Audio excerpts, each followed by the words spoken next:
Hello, Sassy Sleuths, EvyBugg here, and welcome back to another episode inside of Nancy Drew, The Haunting of Castle Malloy. Today we are supposed to be making some drinks, so let's get right to this. Okay, so here we've got a crow's nest. Alright, so we have to do 4 of the orange, 1 of this, it looks like a pomegranate, and then cranberries maybe? And then we need to put ice in, oh wait, no, not in the blender. We grab this cup out, put that in there, put in the ice and the lime, and that should be good. Now we have to make 2 of them, so let's go ahead and make another one.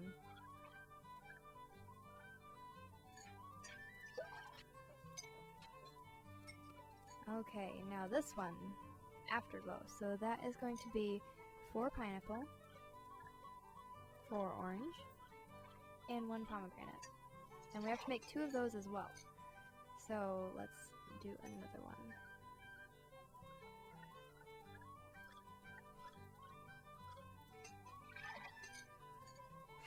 Okay.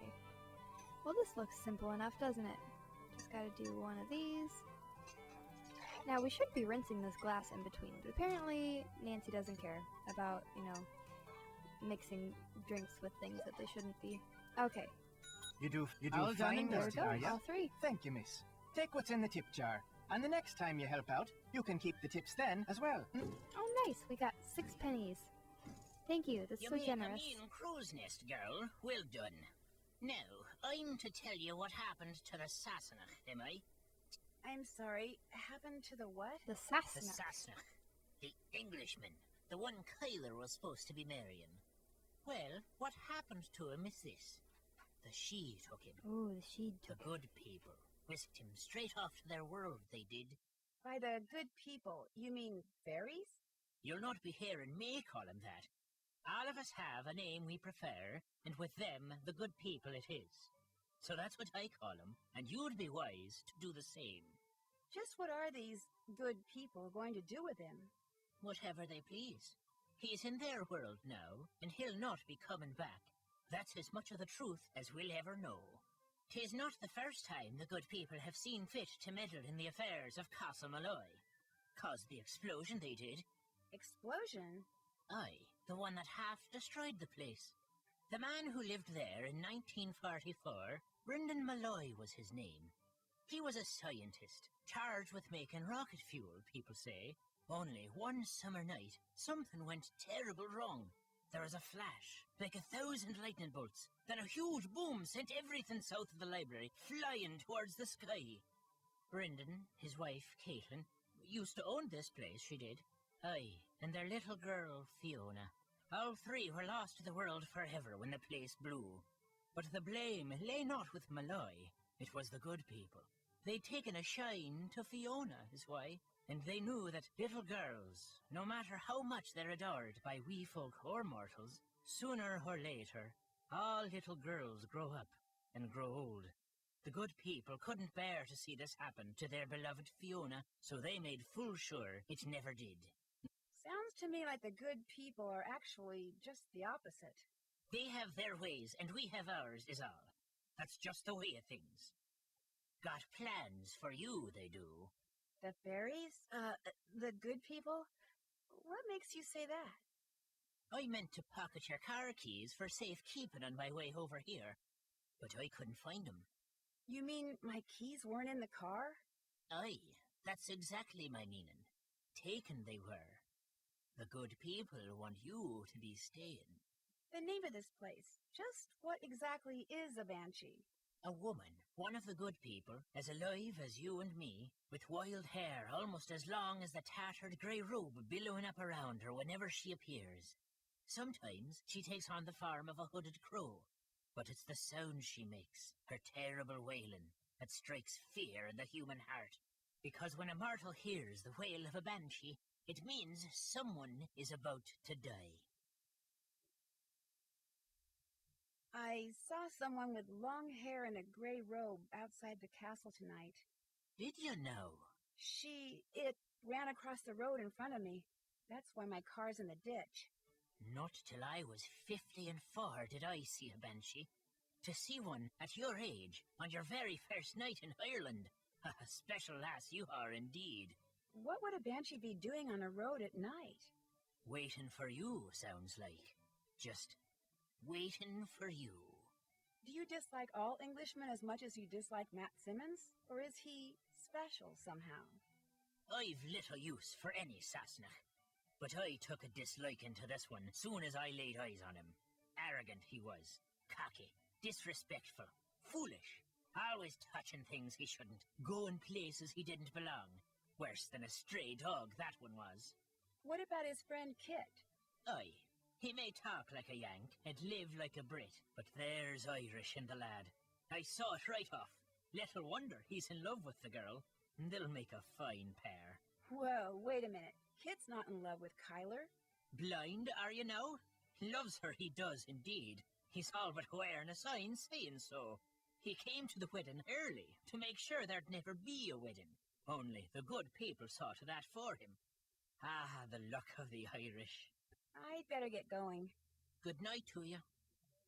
Well, what an interesting conversation with Mr. Dunol. So, let's go and talk with Kyler.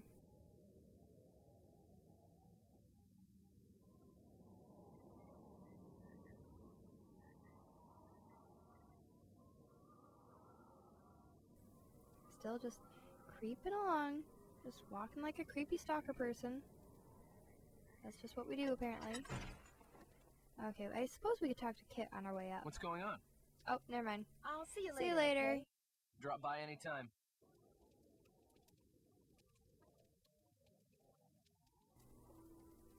So let's go talk to Kyler. I'm sure she probably has plenty to say.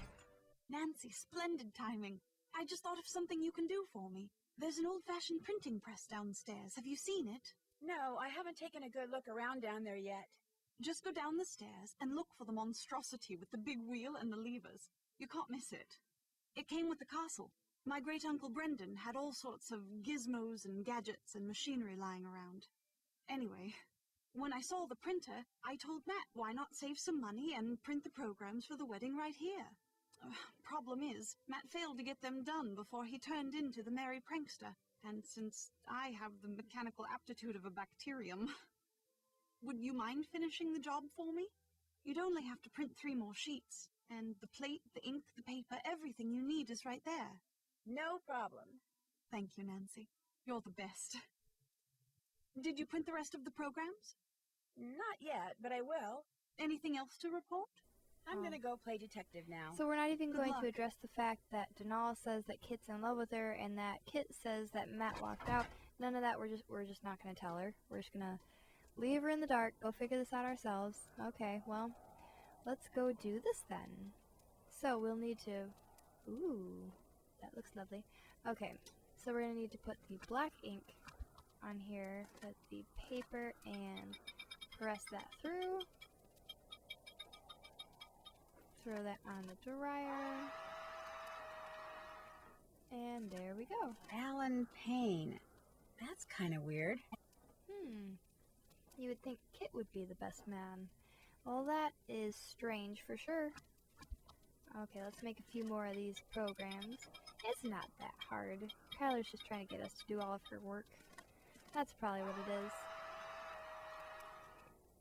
Alright, and again.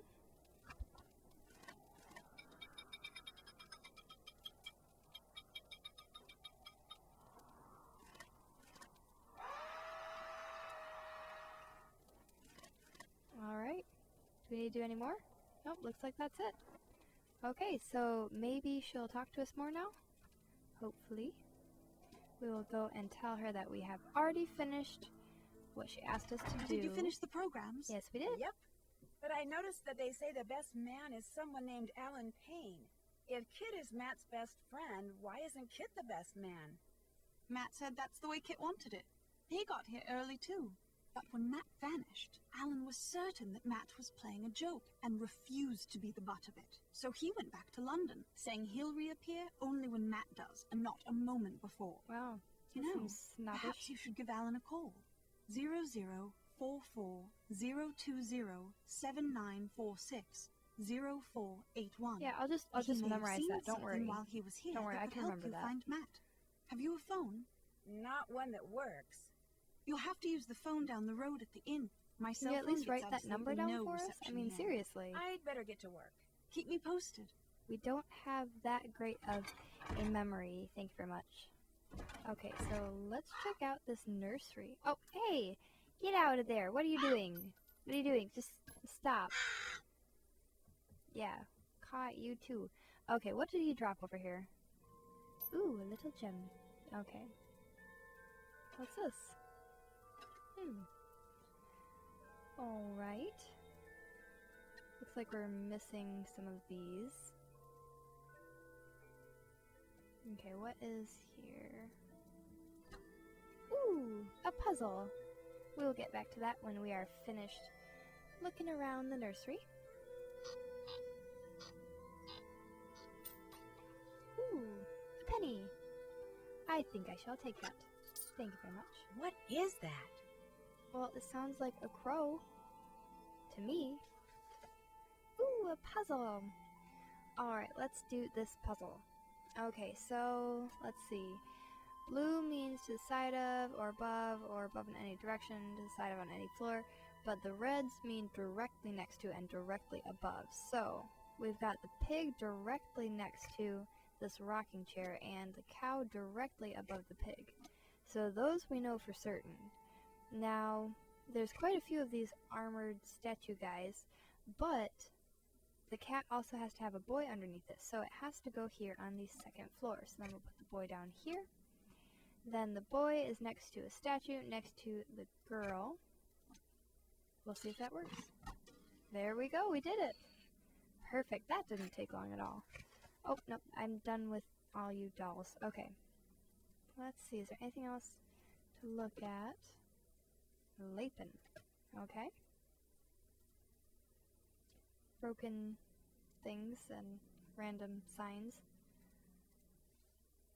Okay, so let's get back to this weasel puzzle. So I'm assuming that we need to match all of the weasels to their correct colored bodies. So let's work on this real quick. Right, we did it! So if anyone wants to know what that puzzle looks like, it looks like this. Okay. Ooh, we got a gear. Very cool.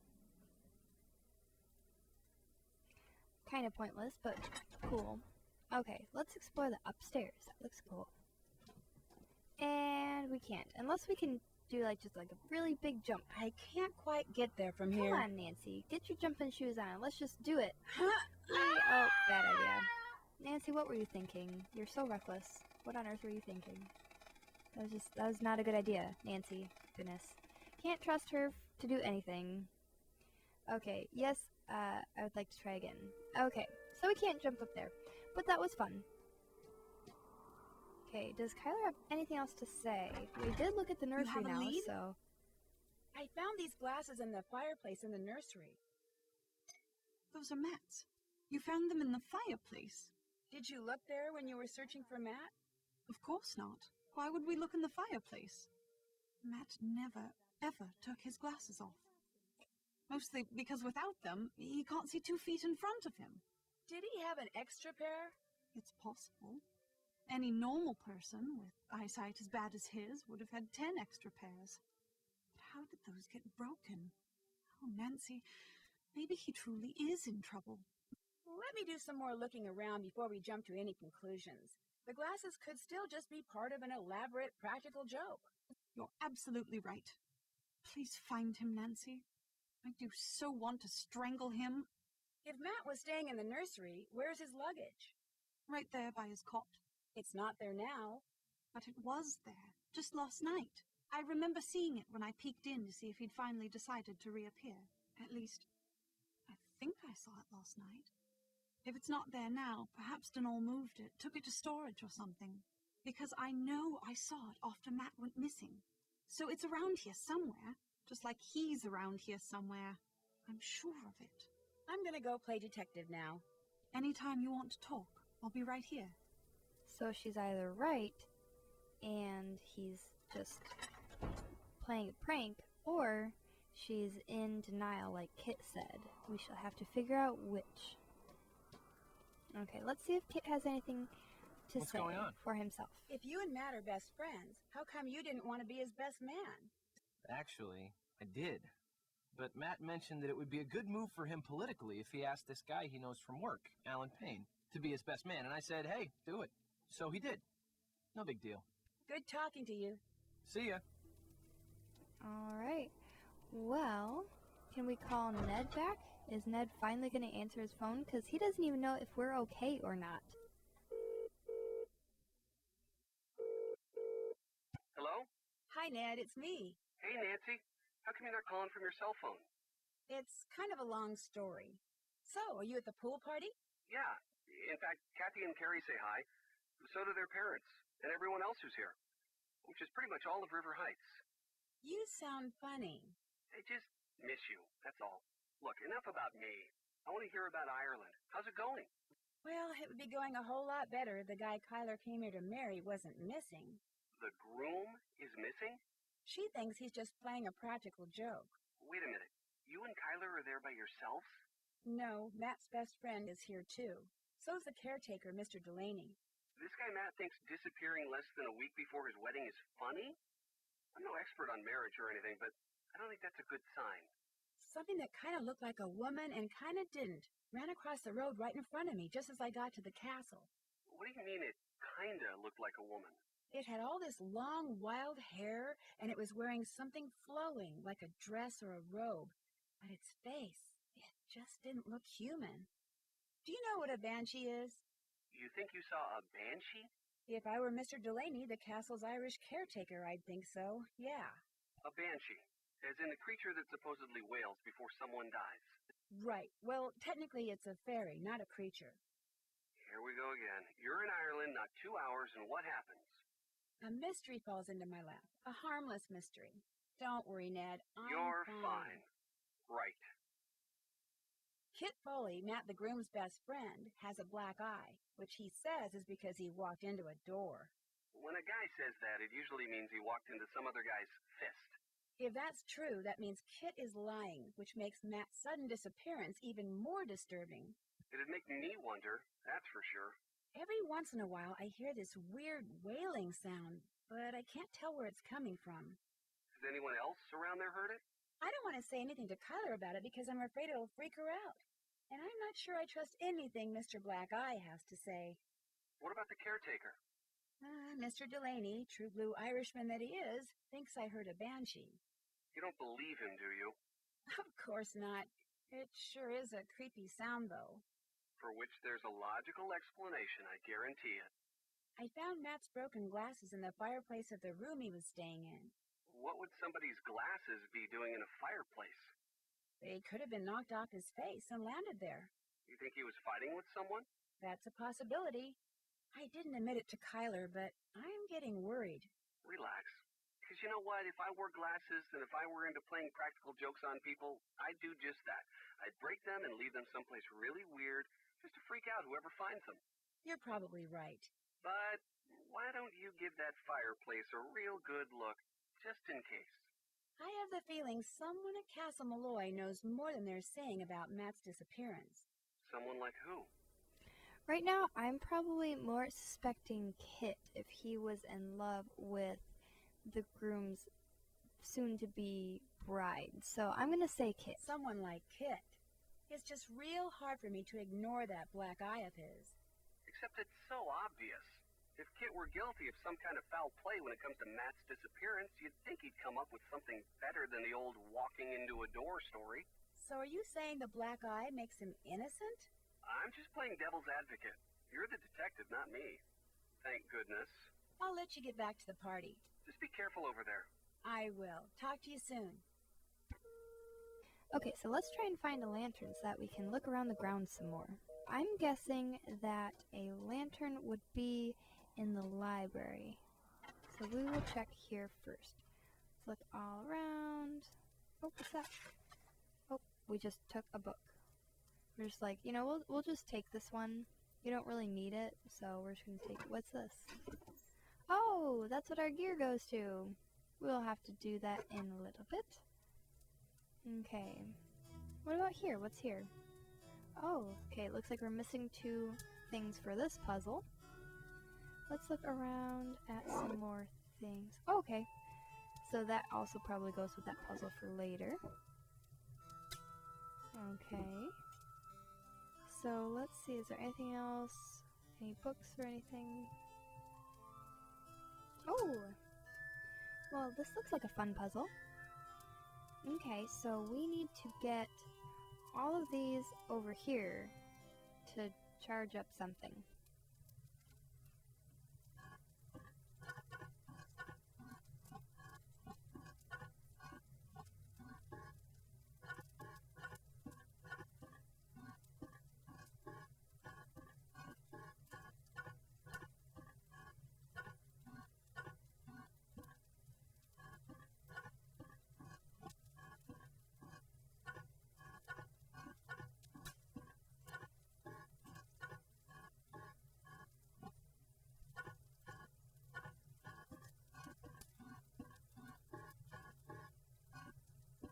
And there we go.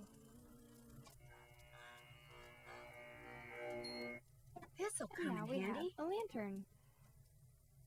Okay, let's go outside and explore.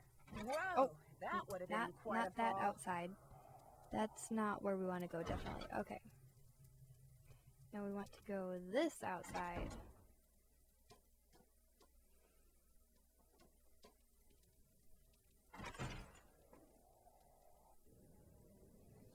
Ooh.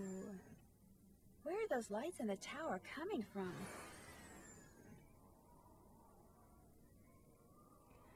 Alright, unfortunately, we have run out of time for today's episode. Thank you very much for watching. Please leave a like if you did like this video.